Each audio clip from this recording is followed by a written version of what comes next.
Welcome to the Raising Values podcast, where the traditional family talks. You can find us on iTunes, Stitcher, and Spotify, and be sure to follow us on Facebook and Instagram. You can support the Raising Values podcast through Patreon. Phil and Gillian are behind the mic, and we hope you enjoy the show.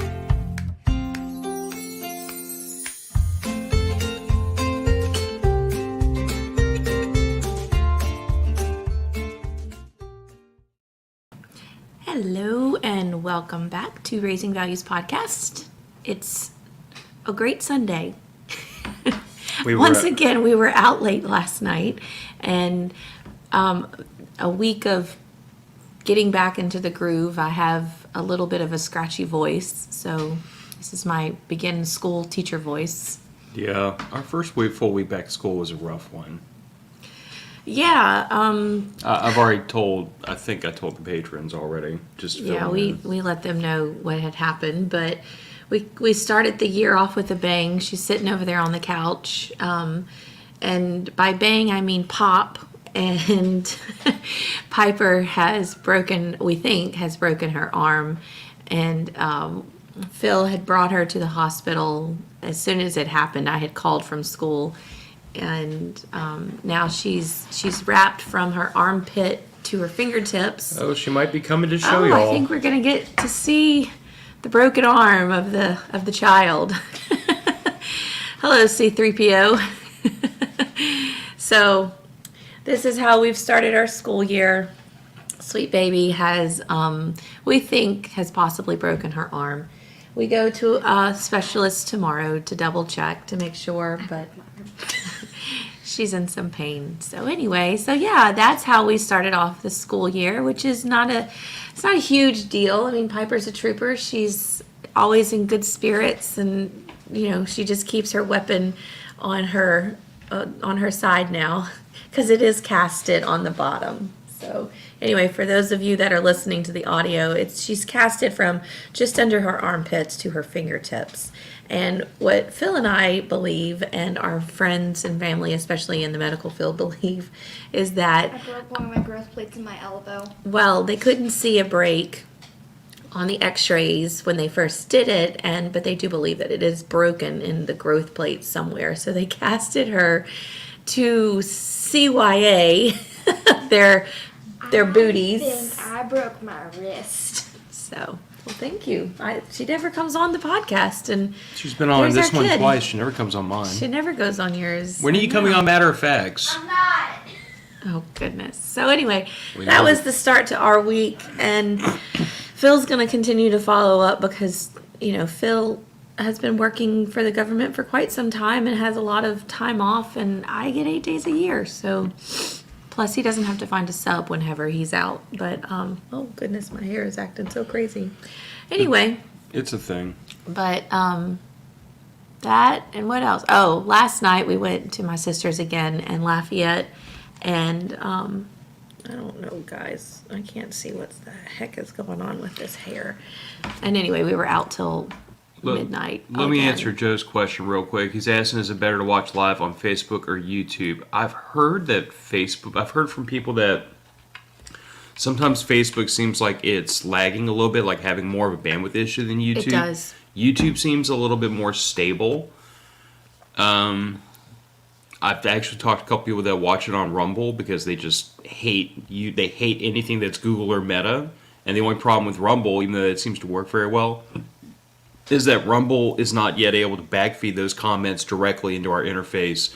So if you watch on Rumble, you can comment. We're not going to see it during the show. Yeah, that's hard. Well, StreamYard's working on an API right now to be able to make that link. It's just not ready yet. So yeah, good question, Joe. YouTube seems to be the best spot to catch this live, but I mean, obviously we're going to keep streaming it to Facebook as well, just to get more bites at the apple. Yeah. Plus, it's good to know, too, that Raising Values is still under the Matter of Facts brand, and Matter of Facts has been shadow banned to hell and back because, we talk about scary subjects that trigger people and make people sad and want to go to their safe spaces. So we've been shadow banned for that. So again, I know we've talked about this on episodes in the past, but if you're signed up for notifications and you're not getting those notifications, that's probably why. Yeah. If you follow us on Facebook, I'm not sure if it does this on YouTube, but if you follow us on Facebook, we usually put out it's kind of like an event, so you can see, hey, there's been something scheduled for Raising Values at this time. We try to record live every Sunday at 10 o'clock Eastern. Sometimes we change it, but and the last time we changed it, which was really the first time we did this, we actually forgot to put that out there. And if you're a patron of Raising Values and Matter of Facts and you're in the Signal chat with the patrons, we do a lot of communication back and forth in there too. So Daily, usually. oh God, all day, every day, sometimes through the night. But yeah, so there's many ways that you can get in touch with us or let us know that you're not seeing those notifications. But we'd like for you to join us. We think that we're a good, couple to listen to. People tell us we are. Anyway. Anyway, so today's episode actually stems from Piper's injury, and we have called it The Tribe. And the reason, like we've said all the time, we usually talk about what we're going to we usually discuss what we're going to talk about on the episodes on our daily walks together. But this time I was sitting in the living room and I'm just getting bombarded with phone calls and texts and messages. How's Piper? How's she doing? How's her arm? Did it really break? All this other stuff. And it just made me realize that my kid and me and Phil, really as an extension, because a lot of these people were parents of friends of Piper's, but even the women that I work with, we have built such a tribe of trusted people around us that I know when this happened at school, I wasn't in the same part of on campus at the same time or same place that Piper was. When it happened, I was in my classroom. She's in the gym. They're running pacers for the first time. And then when she fell, she's like her mother. She tripped over her own feet and fell onto her arm. She tripped over air. The floor moved. Yeah. That's what my friend in college used to say. Did you see the floor move? Anyway, so one of who I consider a tribe member of ours, but administrator of the school, came into my classroom, and I'm literally helping a student with a math problem, and she looks at me and she goes, "Everything is fine." And in parent brain, you're going, "Okay, get past it. What happened?" Like, I need to know. Finish that statement. Everything is fine. Piper is hurt. She fell in PE. We think, she's really injured her arm. Can you come check? I'll watch your class. Which, by the way, is exactly the same tone and words you used when you called me from the school. Because normally when I get a call in the middle of the day, it's from your cell phone. Right. And this was Cedarwood School. So I answer the phone, Phil Rabelais speaking, like I normally would if I don't know who I'm talking to. Because calling one of your coworkers, "Hey, babe," would be odd. And then I hear your voice, and you're like, "Everything's fine." And I'm like, "Sugar, what?" Sugar. Sugar. That's not what he said, sugar. No, it's not. Because it's like, when you start a conversation off with "everything is fine," something is not fine.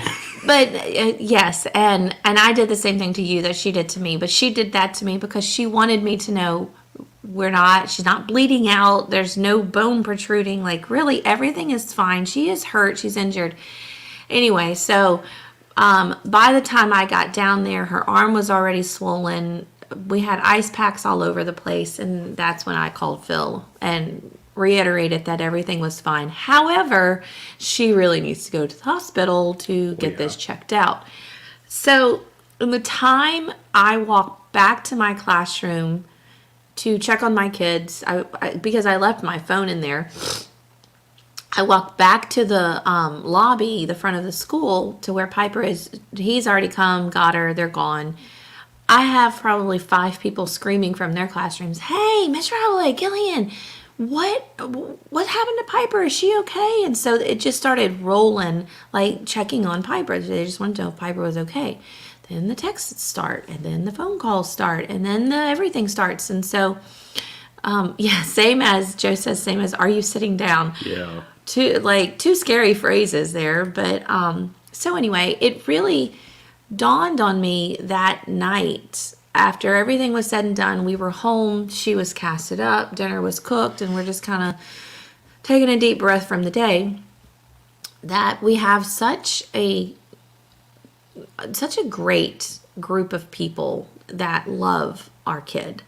And I hope that that is the case for most everyone, or everyone really, especially when it comes to children.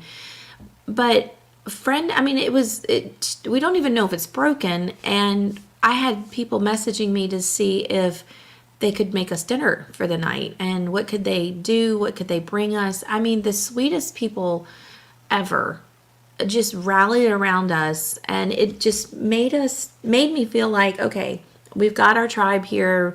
People, really do care for us. We all reach out, and maybe it's a Southern thing. I don't know if you're listening, I know we only have like one person watching right now, but it is a thing, at least down here with us, that when an emergency or a crisis happens in a family, that family's going to eat good for the next 3 months because everybody's going to cook them a dish, and they're going to drop it off. They're going to check on them and see how they are. And there's not even going to be room in the fridge. Now, Piper just broke her arm, so we could handle it. Plus, she's a little bit older now from the last break that she had. And she's broken both arms now, so she's 2 for 4. So hopefully we don't reach the record and, set that goal. We don't need a 4 for 4. But she's, anyway, so... But to that end, I can say that in the past, like when all 3 of us got whacked with COVID at the same time, or when like all 3 of us got hit with flu all at the same time, like when there's been situations that it wasn't just Piper that was hurt, but like you and I were down too. We have literally had that situation where we've had people show up at the front door with dishes, or even if somebody just stopped by on the way home from work and picked up food. But it was one of those things of, it's the general idea of like trying to lighten the load in any way somebody can. Yeah. Meal runs are a big thing down here. And there's actually websites where you can sign up to, you sign up for certain days and you tell people what you're bringing so that you're not bringing macaroni and cheese once they just had macaroni and cheese. So, anyway, so that is what sparked today's episode, is the tribe. Finding your tribe and the people that you trust to be around your family, especially when you're not there. Like I said, I wasn't there when Piper initially fell and hurt her arm. But now looking back at that situation, she was surrounded by the operations manager who I trust, the admissions director who I trust, the front desk, the lady at the front desk, who that day was the same. It was the operations manager, her teacher. I mean, such blessings in our lives who love Piper. And also all of her classmates who... Oh, gosh. That little group... It was so sweet. That little group of girls in that class, like, they genuinely care about each other. They do. They fight like sisters, and they love like yes, sisters. They fight like sisters. They love like sisters.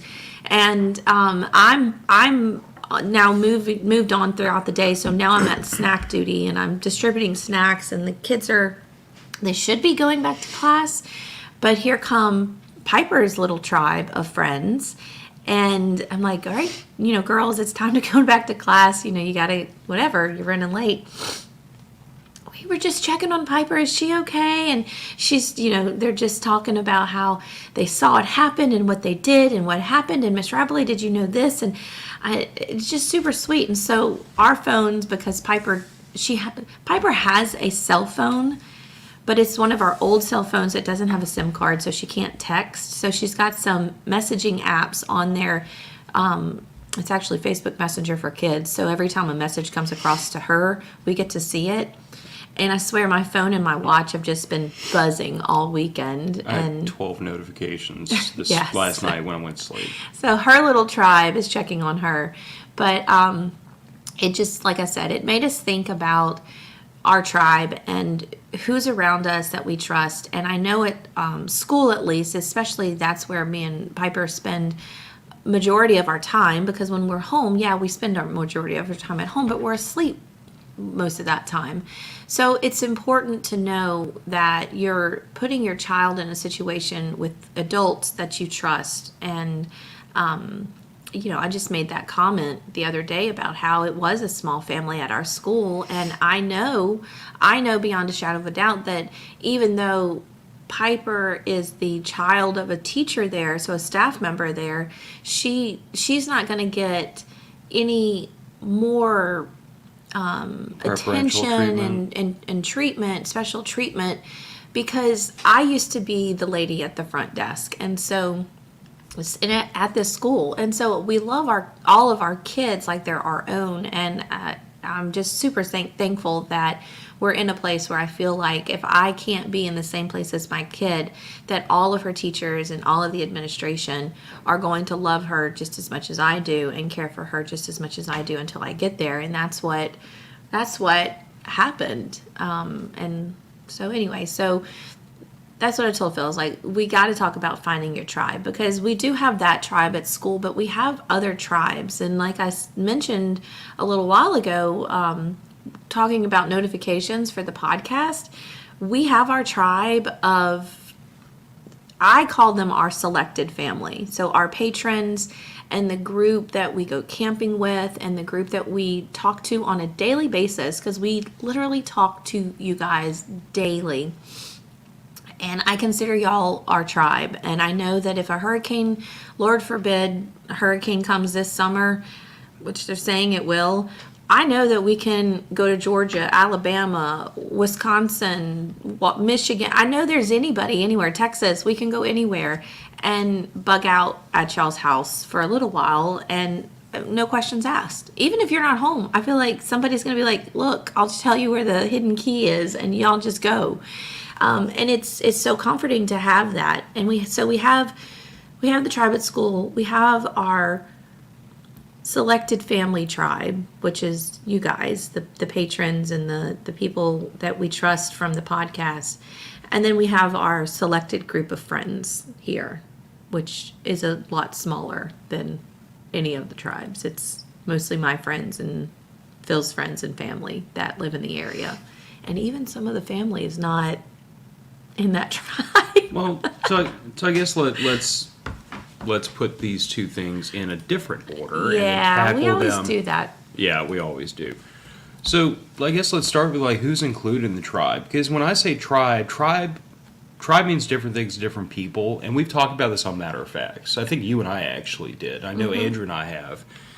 But in this context, because this podcast often looks at things from a little bit different perspective, like tribe means a little bit different thing than it does in like the context of like a mutual assistance group or a prepper community. But who's included is, I feel like that's important, and it's very individual because people are going to place different emphasis on different things. For some people, their tribe is like family, and they can't include anybody in that tribe outside of family. And I don't prescribe that personally. Like I look at it as, family's family, but your tribe are the people that are there to throw in with you at a moment's notice, no hesitation, no matter what trouble comes. And that's not always, like, call it what it is, it's not always family. Sometimes your family's not in a position to do that because of proximity, sometimes because of relationships, sometimes because of means. But your tribe is, no matter what emergency you're looking at, those are the people who are prepared, no questions asked, like, what can I do to help? And I feel like for you, that's really what's come about in the last several days is the people you kind of already had an inkling were in your tribe, and a lot of people that I don't know if you consider to be in your tribe, they very quickly made it apparent, like, your kid's hurt, what can we do to help? Yeah. So who's included in your are you actually asking me who's in there? Yeah. Oh, You don't have to name I names. thought this was just a banner who's included, and we were going to discuss how to select those people. Well, and I wouldn't say like name names, but like, who, not just in our tribe specifically, but like who should a person be considering is included in their tribe? I would tend to think that someone with like values, someone who is going to treat your family, and not just, I mean, I think about Piper, as who's going to treat my kid, like I would treat my kid, but also who's going to treat my husband respectfully and, be nice and things like that. Like, we have had people in our tribe that, yeah, I trusted this person with my kid. I think she would have been fine. Like, if an emergency popped off and Piper had to go somewhere, I would have given, her Piper for a little while until the emergency had concluded or whatever. But the way that she treated my husband, instantly kicked her out. Like, instantly was like, you're done. Like, if you can't respect my husband and respect anything, just like be kind to my husband, or not greet him with some derogatory statement or ugliness, then I don't want you anywhere near my kid as well, because that's part of him. And so or she's part of him, not that oops. So yeah, so how do they treat my family? How do they, how do they treat my family? Do they align with our same priorities? And are they going to make sure that they're in a safe environment? Are they going to make sure that their basic needs are taken care of? All of that stuff. And sometimes a lot of people are going to hit every single mark, and then there's going to be some that, I know, Phil keeps moving the banners because I keep moving around. Things. They're going to hit. It's like herding cats sometimes. Well, that's my brain. There's a lot of cats running around in there.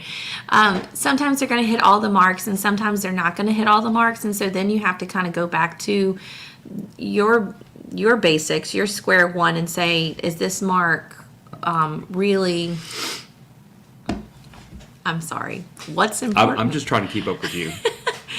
Well, I'm trying to answer your question on who's included. These are the type of people who are included. Maybe our banners are saying the same thing with different words. So what's going to happen next time is, because the laptop is just out of my reach, I'm just going to get a little Bluetooth keyboard right here so I can just put in new banners as we go.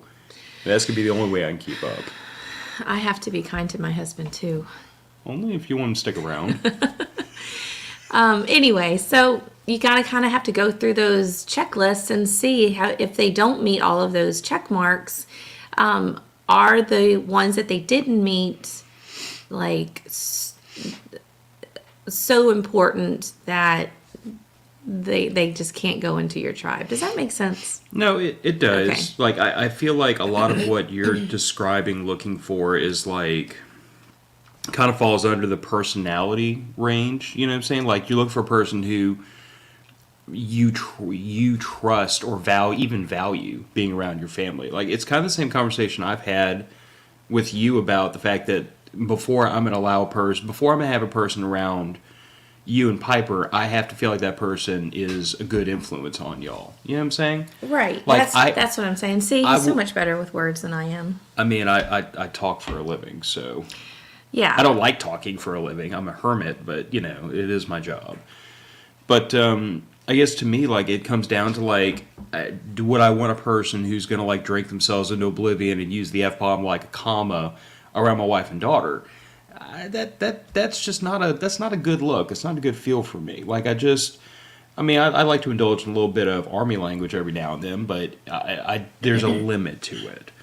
And at the same time, like, and this, I don't think is anything you've discussed, but something I've certainly brought up. But when it comes to like people I include, quote unquote, in my tribe, a lot of it is also, I have this really weird thing about keeping people in my life that I feel like are stagnant. I subscribe to this theory, and I don't know where it came from or who I heard it from, but the idea is like you can't soar like an eagle if you hang out with dodo birds, which is the idea that like the company you keep influences you whether you want it to or not. So I've always looked at this, my personal situation, just the friends I keep, as if I surround myself with men who are building relationships, building themselves up, building their fortunes, planning for the future, working on themselves. If I surround myself with other men who are working towards goals, it makes me want to work towards a goal. Mm-hmm. And if I surround myself with guys who peaked in high school and sit around and drink beer and talk about the good old days all the time, what does that encourage me to do? Right. It doesn't encourage me to be a better version of me. It just encourages me to wish for times long past. Well, I think that's important, not just in males' relationships with other males. I think that's important for women with women too. We have friends that have been through the trenches and they've struggled and they've done they've gone through some pretty horrible times, and they're literally soaring right now. Like, it is unbelievable, the accomplishments that I have. One person in mind that we were with last night that, well, all three of them really are just like high on the horse right now, and I love that for them, and I want to be around them because they push me to be better. And I watch them on Facebook all the time, and the things that they're posting and the things that they're saying, and the accomplishments that they're making in their life is such a 180 from where they were, I don't know how many years ago, but they're doing so well, and the positivity that they exude from just what's happening in their life is so infectious, and I want to be around them. I want to better myself because of that. I want to keep working harder. Those are the women that I have in the last year, maybe 2 years, have forced myself to be around. And not force, that's not the right word, but those are the ones that's I am trying to make the effort to be around. I want to be around women, and this is not a male female thing for me, because I am very much a men are needed, men are an important part of a woman's life, things like that. But it's always encouraging when another female that I can be around them, and there's not a competition. I don't feel threatened by her just because she's doing good in her life. I feel encouraged by her, inspired by her. And those are the type of women that I want in my life right now in the stage that I am in. And so I've gotten rid of a lot of women, or kept them at arm's length, that drag me down. And I also want those women in my life because they're going to influence my daughter. And I want her to see that we really are powerful creatures and we can do amazing things. And a lot of these women, I would say majority, 99% of these women, understand that I'm doing this in a partnership with a man, or I understand maybe they don't have a man in their life or whatever, but they understand the importance of having a male influence in their life. Well, what did we say in one of our first Raise Value episodes? You consider me to be the head of the family, but you're the neck. Well, like, yeah. I mean, and that really is a lot of my viewpoint. Is like, I don't think it's taking anything away from women to say that men are incredibly important in a committed relationship, nor do I think it's taking anything away from men to say that women are incredibly important. Like, man and woman, I mean, to get really clinical about it, like, we are biologically designed to cohabitate. We drive each other crazy, but that's a different story. But yeah, let's not go down that road today, because I feel like we kind of tend to go down that road a lot. But we're literally like designed. Whether you believe in intelligent creation or you believe in biology, doesn't matter. Both houses of thought say we're designed to go together. We're designed to be together. So, but yeah, that's the type of people I look for, and I do think it's important to note that not all of my friends are in my tribe. Do you consider that the same for you?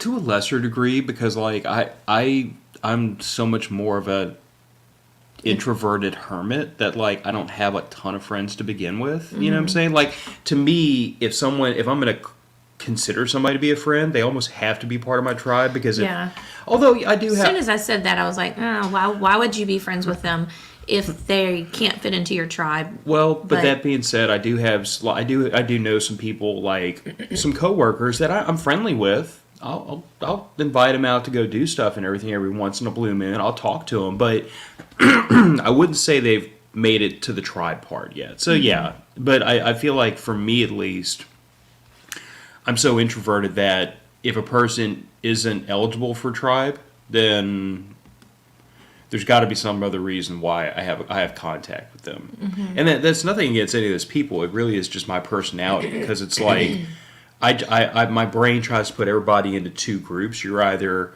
in this tiny little circle where I can trust you with everything, or you're not. And if you're not, no matter how well you think you know me, you don't. You don't know everything that goes on in my head. You don't know everything that's going on in my life. And there's nothing against those people. It's just, I have a tribe. I have a very small, tight circle. Everybody in that circle knows everything about me, and there are no secrets. And if you're outside this circle, I'm sorry. There's nothing against you. But I would also say that, like,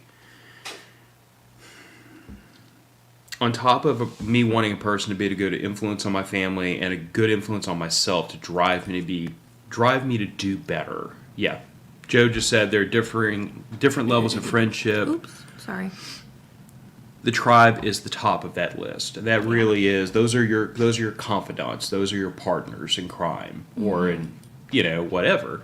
Those are the people that are there to throw down with you and your family to help out no matter what happens. Yeah. I would just say that, like, on top of those two criteria of who's a good influence on my family, who's a good influence on me, I also look for, and this isn't a relationship thing, like, I've known people for 20 years that aren't my tribe. Yeah. I've known people for 2 or 3 years I consider part of the tribe. And I couldn't even say it's like a trait. I couldn't say it's like a personality. For me, I really think it comes down to, like, it comes down to almost principles, if that makes sense. Like, That's what I was saying. Okay. Yeah, like I think that they have to align with our principles because, I mean, let's take Friday for instance. Piper has injured herself. I don't necessarily want Piper to be totally like coddled and babied, but I also don't want her to be thrown to the wolves. Like, get over it, get on with it, quit being such a titty baby kind of thing, which is not what happened because I think, well, first, those are women that work in a school, and so that's not going to happen to their children, the children there. But I just don't, I want my family, Piper and you, to be treated as if I were there, and they're treating you that same way. Yeah. I guess when I say principles, like, because you and I have talked about the fact that I have people I consider to be in my tribe that, like, pick any one thing and we don't usually agree on it. Matter of fact, just talking about the group of patrons of these podcasts, we have very passionate disagreements often about a whole host of things. And it really is opinion. It's based on our experience. It's based on our viewpoint. But what I find very often, and like, this is what's meaningful to me, in not just in that group, but in, like, other friends and family I consider to be part of my tribe, is even if we disagree about something, we kind of agree in principle. Like, we see a problem, we're like, that's a problem. That needs to get fixed. Yeah. We don't agree on the fix. We don't even agree on how to approach fixing it or how to figure out what the fix is. But we can at least agree that's an issue. That's a sticking point somehow. Yeah. And I feel like when me and another person have at least a shared set of principles we're operating from, even if we don't fully agree on how to approach a problem, we at least see the problem and we both want to dig into it. It's kind of like after Hurricane Ida, when we had to have some members of our extended family come in to bail us out of trouble. Like, all of us saw the problems and we all just tackled them. There was no one there was no fighting, there was no bickering, there was no arguing. It was just, you grab that, I'll grab this, let's go. And we just worked the problems. And I feel like it is that ability to come into a situation with you and share your load that makes a person part of your tribe. And sharing the load is not always physical work. A lot of times it's emotional. Yeah. It's, hey, I know you're going through something right now. Are you okay? And just to know that you're not by yourself very often is like the most meaningful way a person in your tribe can help. To know that you are cared for and cared about, your family's concerns or their concerns. Obviously, I know you had your cell phone blown up that entire day by people you trust saying, there's probably nothing I can do, but what can I do? Like, call it what it is. You and I were perfectly capable. She's not, in ICU or anything crazy. She's got a busted wing and a cast. But they knew Phil and Gillian probably have this. Yeah. But I think so. But if we didn't, they were prepared to jump in any way they could have. And that, I feel like that illustrated very quickly who was here to help. Mm-hmm. In the same way that if it had been any one of their kids, I know you'd have been calling them. Yeah. In a split second. Yeah. And this, it made it very apparent who, maybe, like Joe said, on a different level there's different levels of friendship. Excuse me. Again, with this Tickle. whole thing going on with my throat. I don't know if certain people moved up into a tribe status at that point, but it was very nice to see the recognition of those people. Maybe they have like provisional tribe status. We'll make them an honorary member to try them out for a trial period. Yeah, they've passed some tests that I didn't know I was testing. And that was another thing I was going to ask is, again, I don't want to name names because I don't like doing that on any of these podcasts.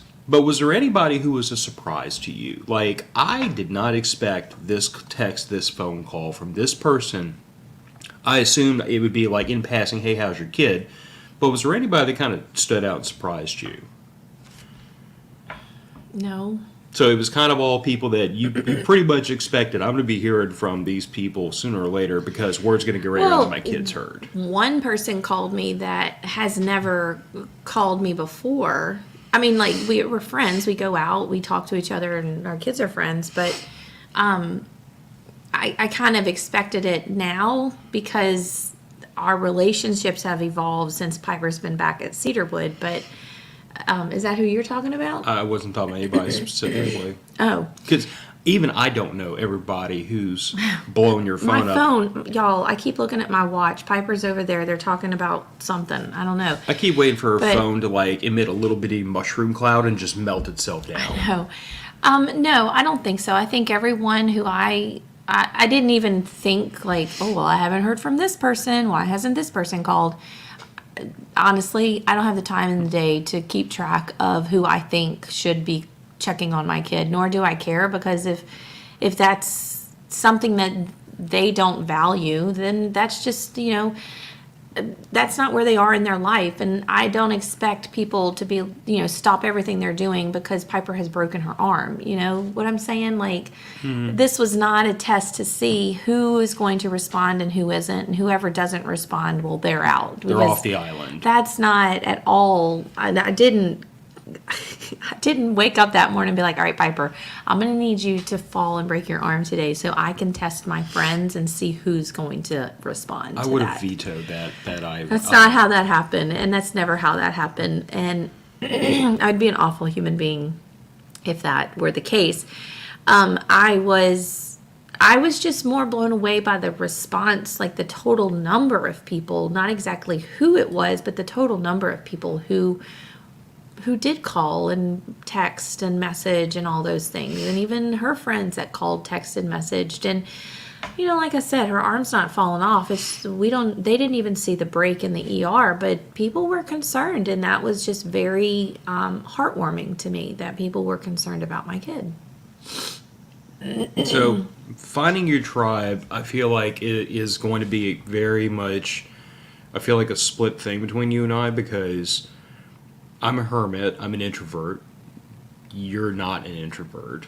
Not to the degree I am, at least. No, I'm more introverted now than I was when we first started dating. I think that's called being an adult. It's also called being tired all the time, so I just want to stay home and go to bed. I mean, as you reach a certain age, there is greater value placed on being able to spend a day in your pajamas, not speaking to anyone you are not related to by blood or marriage. Yes. That's not a thing when you're in your 20s, but when you approach 40, that becomes like peak performance. Yeah. Yeah, it's definitely up there on the top of the list. Well, how do you think we differ?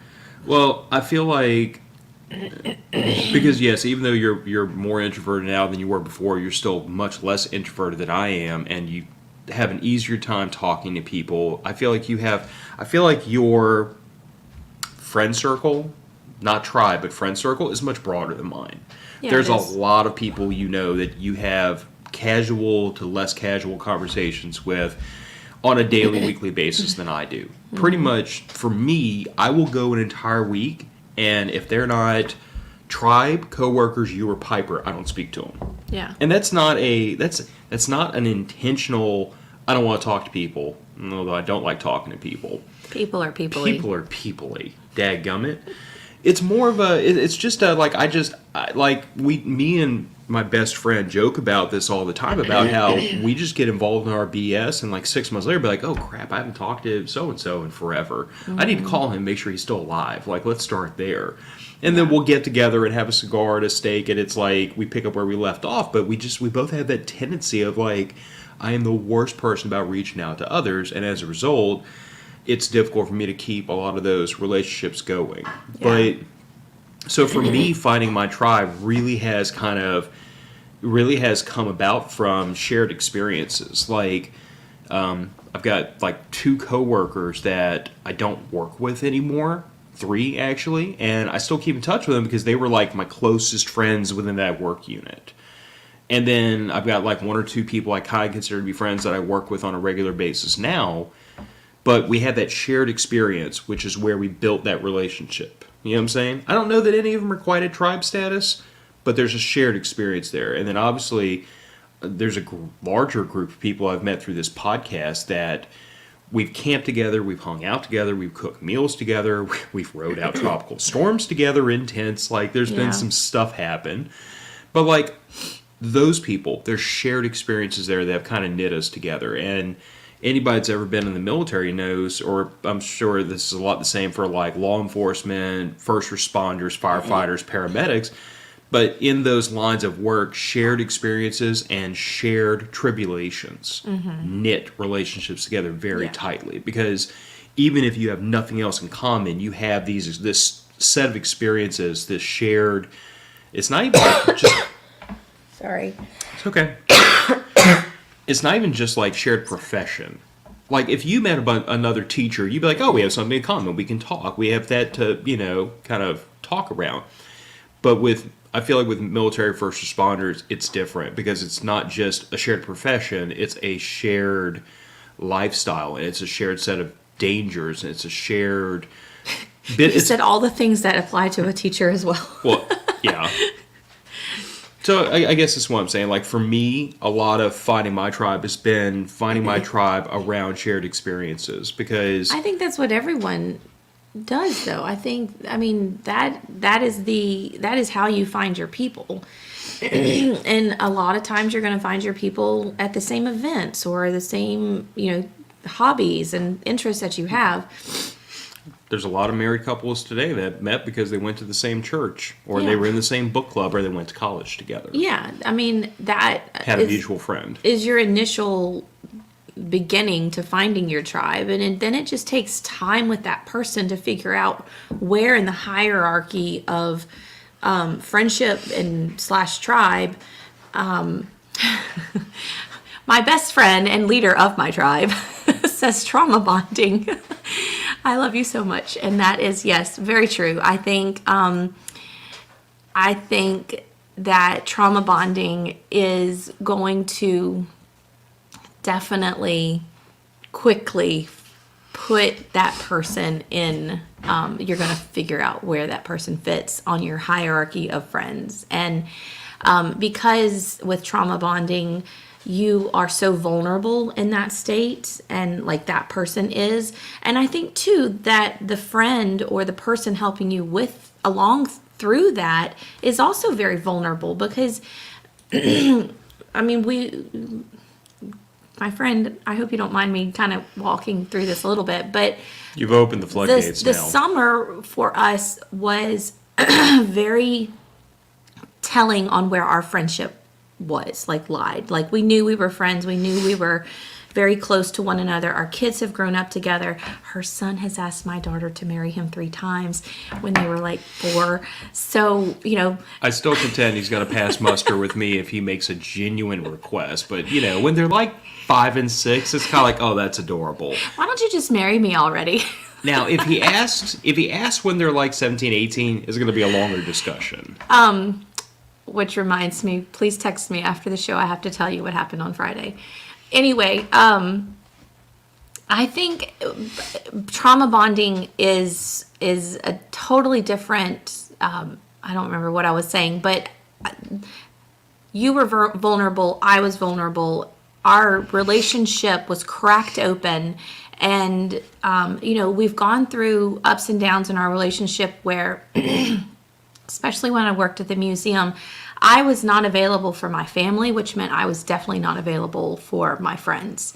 And we went through long periods of time where we didn't talk, not because we didn't care for each other, but we didn't have the time and energy. I didn't have the time and energy to expend on anyone outside of this house, which I think was a hard time to go through for us, but it was a good time to see if our relationship was going to stick. And then we go through what we went through this summer, and I'm sorry, you're never getting rid of me. So, I mean, we're sisters at heart now. So, yeah, trauma bonding, it's the different experiences that you go through with people where, like I said, you start to place them in different categories of friendship, different levels of friendship. And I know without a doubt, I can call on this person and say, I need help. I need you to drop everything you're doing. And like, ask that of them. I need you to drop everything you're doing and help me with this right now. And I know that there are at least a handful of people in our life that I know they will drop absolutely everything they're doing, work, kids, family, anything, and they will be here. They will help us. They will do whatever they can to help us. Those are the people that are in my tribe. And I have friends that I know that be like, hey, give me just a second. Let me take care of some things and I'll be there. Those are the people in my tribe. I have people in my friend group that I know if I said that to, they'd be like, well, you know, I hope everything works out. They're still my friend. I still enjoy being around them. They're not in my tribe. They're just not there. They're a friend. They're just not in my tribe. Anyway, so yeah, I think what you said you go through different experiences with people that have a lot of the same, not characteristics, but experiences that you have. And you form those relationships with them, and those relationships build, and then you become greater and greater friends. You become family. You become selected family, like we talk about with our patrons and the people that we've come so close to through the podcast. So yeah, that's how I find my tribe. It's really just experiences together and spending time with each other, and breaking down walls of protection. People, no matter who you are and what relationship you have with them, they're going to be guarded. They're going to make sure that they're not giving you all of them, because they don't want certain pieces of them broken by you, especially if they're new to the friendship. And it just takes time to figure out, are those people tribe worthy, or are they just friends worthy, or are they an acquaintance that we talk to every once in a while? Yeah, and I feel like a lot of this context is also like the dual context of tribe in the respect of like extended family almost. Yeah. And then like more from me and Andrew's perspective when we talk in matter of facts, where it's excuse me. I know, we're both sound like old smokers today. Well, it's summer in Louisiana. Everything's in bloom and everything's trying to kill us every morning. But for me and Andrew, and like for the preppers out there, it is also a lot of this concept of like, having a mutual assistance group, having a group that in a serious emergency, people you can fall back on and lean on to try to help whoever's hurt the worst through that situation. I mean, we saw that during Hurricane Ida, where like, we lost cell service, about 8 o'clock the night Ida was blowing our heads off. Something I don't like to remember that night too much. Fair point. But anyway, so, we were dealing with that, but once cell service came back, which was about 4 p.m. the day after Ida blew over us, my phone went nuclear from people on Signal, on Facebook Messenger, text messages, everything. People that I knew mostly through the podcast and some family members who were just blowing my phone up, trying to make sure we were okay. My co-host, Andrew, blowing my phone up, blowing your sister's phones up. Yeah. Like I didn't even know he had their numbers, but he did. Well, I think he tracked Gabriel down on Instagram. Oh, okay. So, like, it was this group of people who knew we were in trouble, and they didn't know if we were okay, and they didn't know to what degree, if any of them could help, because most of these people live, like, several states away. But all they wanted to do was know, are they okay? Mm-hmm. Is there anything I can do that I'm willing to do anything? What can I do from where I'm at to help? And, like, Andrew had even said he was, like, this close to seeing if he could book a plane ticket down here. And I was like, man, I appreciate it, but by the time any of them would have made it, in here, unless they'd have left. Because, you got to think about it. Most of the people who were reaching out to us were also in the damage path of that hurricane. Right. Like, yeah, they were so far inland that by the time it got to them, it was only a Cat 1 or it was a bad thunderstorm, but by the time that storm would have passed any of them and they would have gone on the road to get down here, we were pretty well set up. Yeah. But the point remains, like, from the prepper standpoint, your tribe are the people you can lean on when there's an emergency. Mm-hmm. And if a bunch of y'all all get stuck in the same emergency, then the person who's hurt the worst gets all the help, and then you kind of work your way up the ladder from there of, you have trees on your house, let's start with you first. And then once we get you dealt with, you've got brush to clear in your front yard, we'll deal with you next. Yeah. But everybody there is no every man for themselves. It's everybody in to help whoever's hurt. And then we put everybody back together. Yeah. And I think that's another aspect to tribe. But what you're talking about, I feel, is more the day-to-day, week-to-week emotional support, making sure everybody's okay, getting through life. But we need... Which is kind of what you just said. I know. We say the same thing different ways. I already put that up there. Anyway. So Joe is saying, because I've been told I'm awful about reading the comments I throw up on the screen for the audio listeners. My apologies, I'm trying to do better. So Joe is saying you guys are super lucky with your tribe. Not many families, friends have a tribe. And to that I would reply, some don't. I would say that it's super important to find your tribe. And I've always said that, like, my tribe by default will always include 2 people. They're my wife and daughter. Like, y'all are here whether y'all want to be here or not. Because... I'll take you. Yeah, well, you don't I'll keep you. You do have a choice, but it would involve, cashing in my life insurance policy, which I don't think you're quite ready to do yet. No, I got a couple of things I need done first. Yeah.